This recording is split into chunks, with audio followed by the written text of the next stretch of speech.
పితా పుత్ర పవిత్ర ఆత్మనామమున ఆమేన్.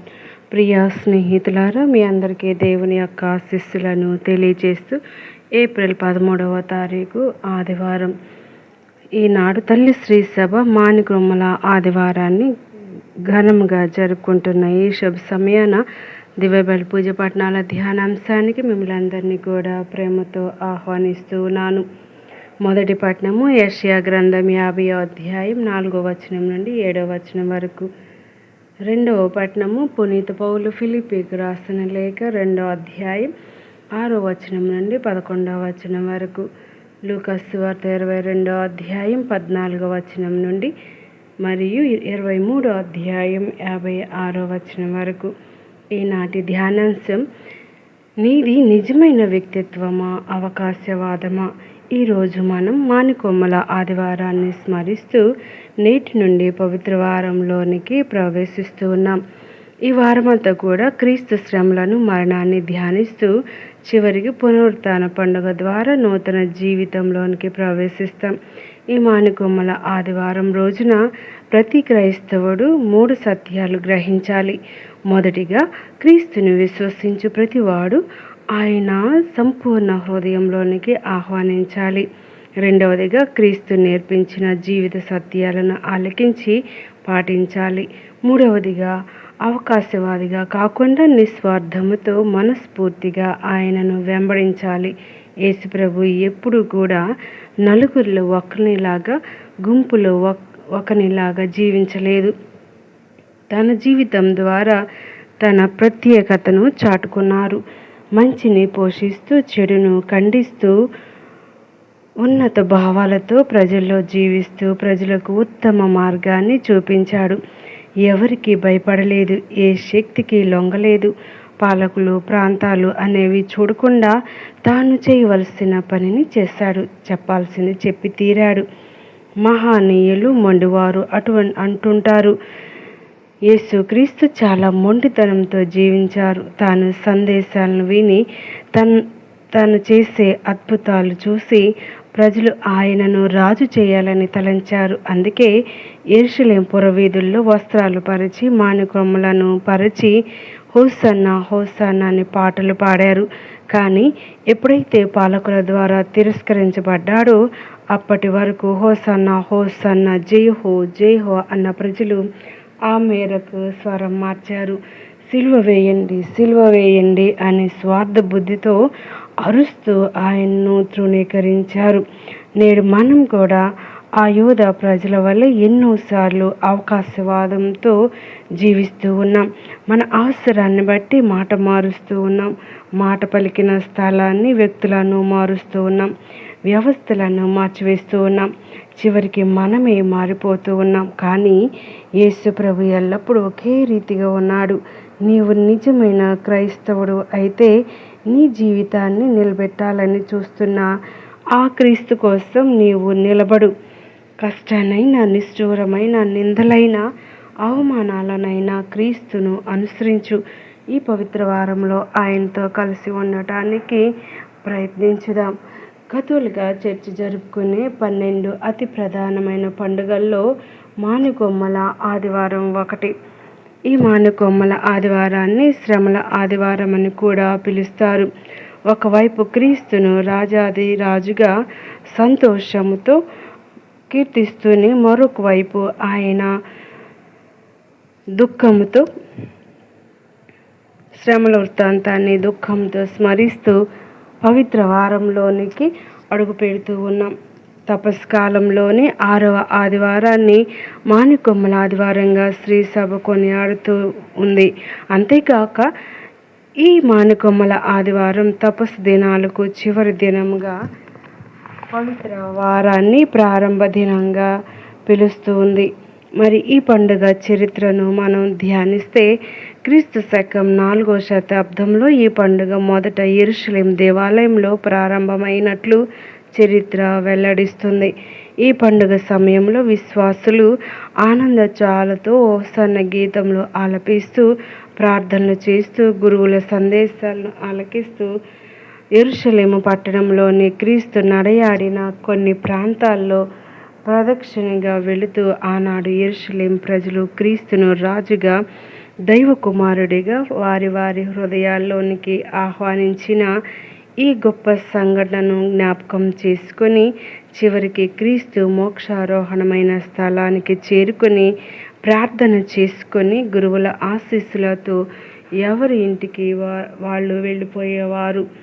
మరలా సాయంకాలం విశ్వాసులందరూ కుటుంబాలతో కలిసికట్టుగా మానికొమ్మలతో దేవాలయానికి చేరుకొని ఆరాధనలో పాల్గొనేవారు. ఈ విధంగా మానికొమ్మల ఆదివారాన్ని కొనియాడే సాంప్రదాయం క్రీస్తు శకం 4వ శతాబ్దంలో ప్రారంభమై కాలానుగుణంగా కొన్ని మార్పులతో జగద్గురువుల ఆమోదంతో ఒక గొప్ప పండుగగా శ్రీ సభ అంతటా వ్యాప్తి చెందింది. మరి రెండవది మానికొమ్మల ఆదివారం అనగా ఏమి? క్రీస్తు భగవాన్ని యూదుల రాజుగా యెరూషలేము గ్రామ పురవీధుల్లోనికి గాడిదపై జయ జయధ్వనులు మధ్య ప్రజలు ఆహ్వానించడాన్ని మనం నూతన నిబంధనలోని 4 సువార్తల్లో ధ్యానం చేస్తాం. మత్తయి సువార్త 21వ అధ్యాయం 1వ వచనం నుండి 11వ వచనం వరకు, మార్కు సువార్త 11వ అధ్యాయం 11వ వచనం 1వ వచనం నుండి 11వ వచనం వరకు, లూకా సువార్త 19వ అధ్యాయం 28వ వచనం నుండి 40వ వచనం వరకు, యోహాను సువార్త 12వ అధ్యాయం 12వ వచనం నుండి 19వ వచనం వరకు. క్రీస్తుకు ముందు వెనుక వస్తున్న జన సమూహము ఖర్జూరపు మట్టల చేతబూని, జయము, ప్రభు పేరిట వచ్చువాడు స్తుతింపబడునుగాక, ఇజ్రాయేలు రాజు స్తుతింపబడునుగాక, సర్వోన్నతమున హోసాన్నా అని జయ జయధ్వానాలతో క్రీస్తునాథుని యెరూషలేములోనికి ఆహ్వానించిన గొప్ప సంఘటనని మనమంతా ఐక్యంగా మానికొమ్మల ఆదివారంగా జరుపుకుంటాం. ఈ మానికొమ్మల ఆదివారంతో మనమంతా అతి పవిత్ర వారంలోనికి ప్రవేశిస్తాం. ఈ మానికొమ్మల ఆదివారం క్రీస్తు భగవానుడి మహిమకు, దైవత్వంకు, రాజరికంకు చిహ్నం. మూడవది, మానికొమ్మలు దేనికి గుర్తు? మానికొమ్మలు మంచితనానికి, విజయానికి, పవిత్రతకు సాక్ష్యం నిలుస్తున్నాయి. పూర్వపు రోజుల్లో రాజులు శత్రు సైన్యాల మీద విజయం సాధించినప్పుడు ప్రజలు మానికొమ్మలను చేతబూని ఆనందోత్సాహాలతో, ఆటపాటలతో రాజుకు స్వాగతం పలికేవారు. అదేవిధంగా మానికొమ్మలు క్రీస్తు భగవానుడి అంతిమ విజయానికి అనగా తన శిలువ మరణం ద్వారా మృత్యువుపై పోరాడి సాధించే విజయాన్ని గుర్తు. ఓ మృత్యువా, నీ విజయం ఎక్కడా అని పౌలు గారు పలుకుతూ ఉన్నాడు. కొరింథీయులకు రాయబడిన మొదటి లేఖ 15వ అధ్యాయం 55వ వచనం నుండి 57వ వచనం వరకు. ప్రపంచమంతటికి, లోకమంతటికి ఏకైక మృత్యుంజయుడు క్రీస్తే కనుక మనం మానికొమ్మలు చేతబూని క్రీస్తు రాజుగా, దైవ కుమారుడిగా మన జీవితాల్లోనికి, మన హృదయాల్లోనికి ఆహ్వానించమని దీని భావం. నాలుగవది, గాడిదపై ఎందుకు రావాలి? గాడిద వినయానికి, శాంతికి గుర్తు. గుర్రం యుద్ధానికి గుర్తు. పూర్వపు రాజులు యుద్ధాలకు వెళ్ళేటప్పుడు గుర్రాలను ఉపయోగించేవారు. అదే సంధి కుదిర్చే సమయంలో మాత్రం శాంతిని నెలకొల్పడానికి గాడిదపై వెళ్ళేవారు. శాంతి స్థాపకులు ధన్యులు, వారు దేవుని కుమారులు అనబడుదురు. మత్తయి సువార్త 5వ అధ్యాయం 9వ వచనం. క్రీస్తు భగవానుడు సాధుశీలుడని, వినమ్ర హృదయుడని, శాంతికరుడైన రాజు అని యెరూషలేము వాసులు చాటి చెప్పడానికి గాడిదను తన వాహనంగా ఏర్పరచుకున్నారు. సియోను కుమారి, నీవు మిగుల సంతసింపుము. యెరూషలేము కుమారి, నీవు ఆనందనాదం చేయుము. అదిగో, నీ రాజు నీ చెంతకు వచ్చుచున్నాడు. అతడు విజయుడు, జయశీలుడునై విజయం చేయును. కానీ వినయాత్ముడై గాడిదపై ఎక్కివచ్చును, గాడిద పిల్లపై ఎక్కివచ్చును. జకర్యా గ్రంథం 9వ అధ్యాయం 9వ వచనం. 1000 సంవత్సరాల క్రితం ప్రవక్త పలికిన ఈ ప్రవచనాన్ని యెరూషలేము పురవీధుల్లో గాడిదపై వేంచేసి వచ్చి క్రీస్తు భగవానుడు నెరవేర్చాడు. 5వది, ప్రభువు పేరట వచ్చువాడు స్తుతింపబడునుగాక, హోసానా.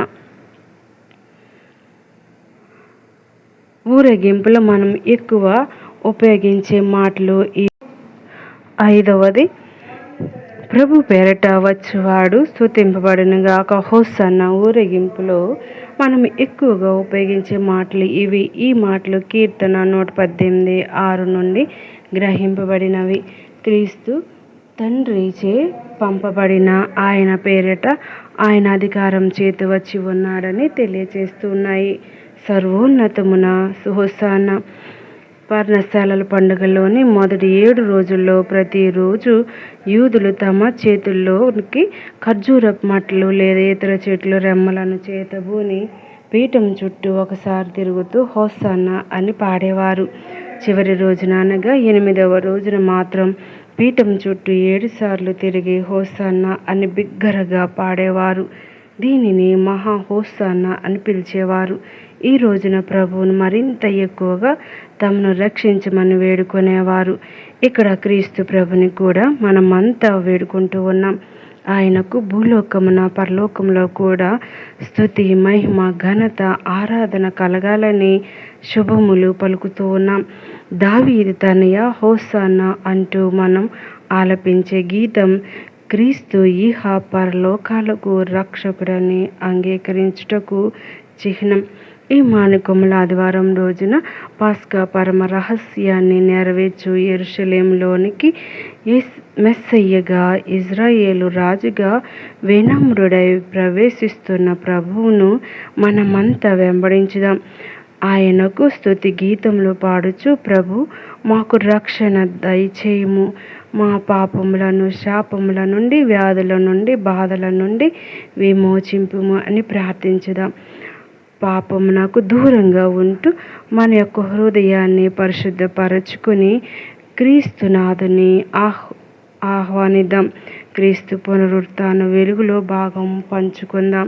దయగల దేవుడు తన యొక్క రాజరికంలో మనలందరినీ భద్రపరచుదురుగాక. మనం చేయుచున్న జప తప దాన ధర్మాలు ఈ యొక్క తపస్కాలంలో ప్రభువుకి ప్రీతికరముగా ఉండునుగాక. రాజుల రాజు, ప్రభుల ప్రభు మన యొక్క జీవితాలను, మన యొక్క కుటుంబాలను ఏలునగాక. ఇహ పరలోకములందు ఆయన పరిశుద్ధ నామము స్తుతింపబడునుగాక.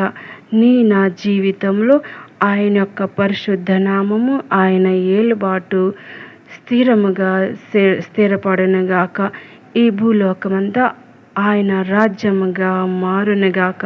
అందుకు మనలందరినీ దేవుడు ఉపయోగించుకోమని ప్రార్థించుదాం. పితా, పుత్ర, పవిత్ర ఆత్మ నామమున